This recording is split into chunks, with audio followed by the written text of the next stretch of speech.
uma lembrança da lambança que está sendo feita nesse desgoverno federal, às custas do trabalhador, às custas de quem ganha menos, às custas dos pagadores de impostos, das pessoas que trabalham de sol a sol nesse país.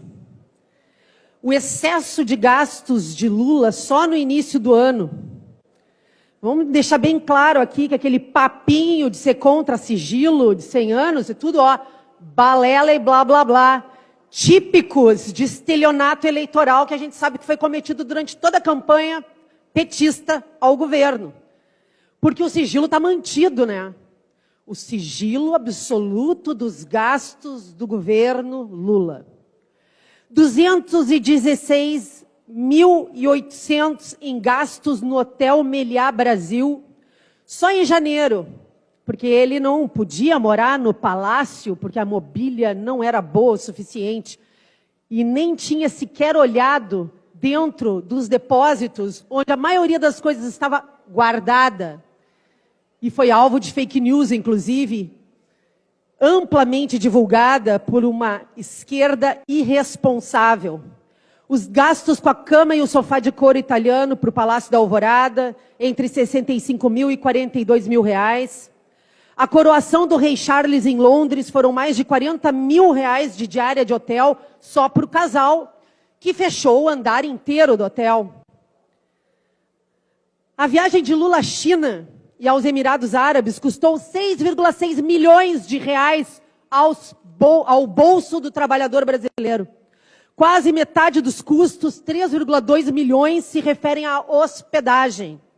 O segundo maior gasto da comitiva foi com o aluguel de carros, 1,3 milhão de reais.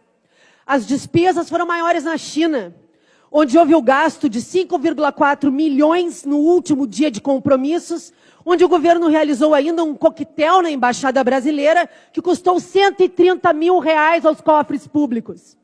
Nos Emirados Árabes, os gastos totais foram de 1,2 milhão de reais, a um gasto médio de 90 mil reais por pessoa que acompanhou a viagem.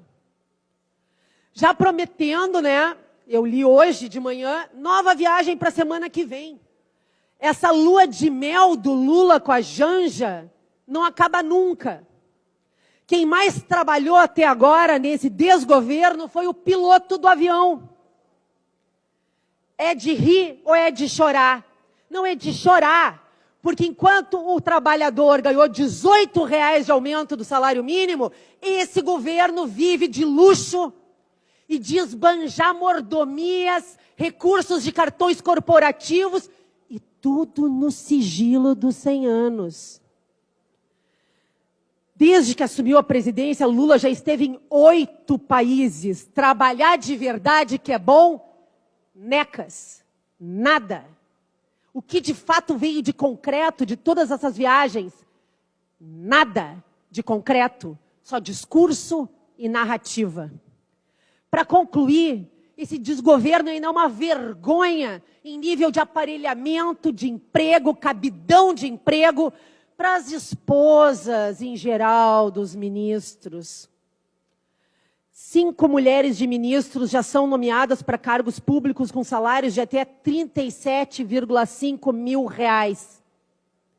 Desde janeiro, elas foram nomeadas para funções de alto escalão em Brasília ou indicadas para tribunais de contas nos estados. Para concluir, presidente, as remunerações das esposas dos ministros variam entre R$ 35.462 e R$ 37.589, podendo ultrapassar, em alguns casos, R$ 50 mil com benefícios e indenizações. Esse é o governo que mente se preocupar com os pobres.